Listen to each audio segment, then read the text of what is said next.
Hello, my name is Mr. Murphy, and this is Book Critique number 5. It's that time once more. Time for another round of 5 awesome children's books. Let's get started. Our featured text for today is So You Want to Be President? By Judith St. George, and beautifully illustrated by David Small. The goal of this picture book is to enlighten the minds of children about the responsibilities, obstacles, and key points of what it actually means to be the President of the United States of America. Being published in 2000, only the first 42 presidents are mentioned throughout, though almost every single one of them is given some representation on each page, with a rough but accurate caricature. As the book states, there are both good and bad aspects about being president. There are fun things for the president to do, but there's also a lot of homework and paperwork. Every president is different in some way, but what they all share is a longing to represent their home, the United States of America.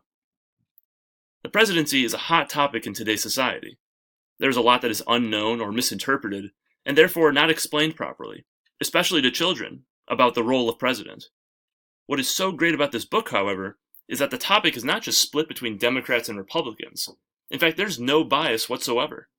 The topic is dealt in a comedic, though still honest manner, explaining both the highs and lows, as well as many of the credentials and necessities for becoming president. The book does not shy away from some of the lowest moments for particular presidents, and it does praise the good works of others. It shows the reader that presidents, like us, are human, and can also make mistakes, but are part of an important role that is and should not be about publicity and fame, but rather about representing and helping our country grow stronger. So my first lesson idea is a social studies lesson for middle school students, specifically 6th grade. Students would pair up in groups and create a video using Biteable, which is a video making tool.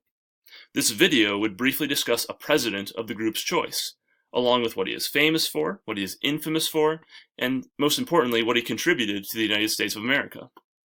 The video could even include fun facts and tidbits about this president.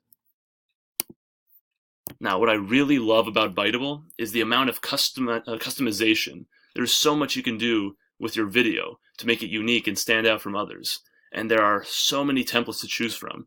In fact, this one I have right now has a lot of different examples of these templates.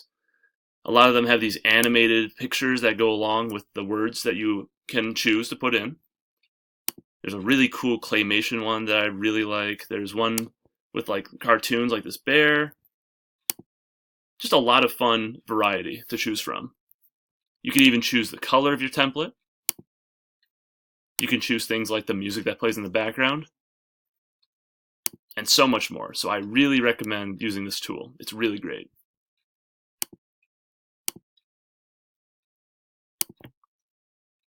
My second lesson idea is an ELA lesson for 4th grade.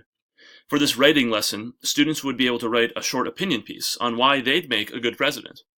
They can write about important issues they would handle, what fun things they could do, and what they would want to be known for, or even what they would not like about being president.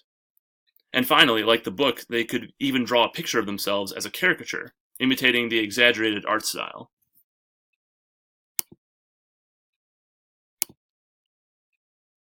Let's move on to the other books featured in this book critique.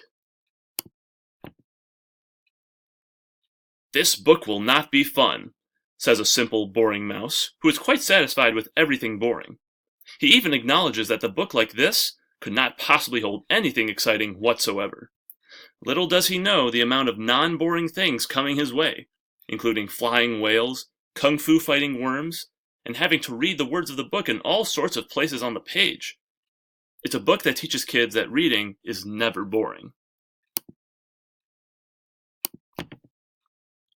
Holes is about a book named Stanley Yelnats, who is dropped off at a detention camp in which he is required to do one thing and one thing only: dig lots of holes. After getting to know the other boys at the camp, each with their own mysterious reason for being sent to the camp, especially the Quiet Zero, Stanley discovers that there may be more behind the digging than he and the others realize.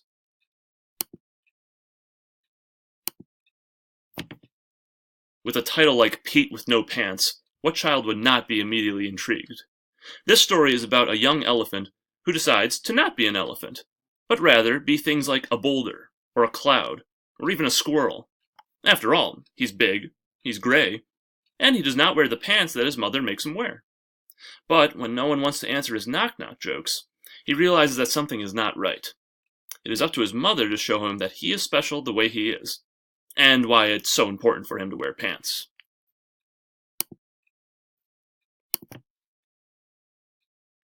One of my favorite books from my favorite authors, The Book Thief, is the story of a girl named Liesel, living in Munich during the time of World War II.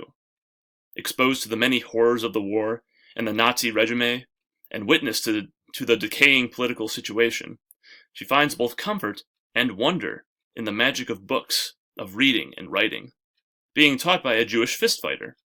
Now, Liesel is determined to steal as many books as she can before the Nazis can come around to destroy them, all while narrated beautifully by the personification of death.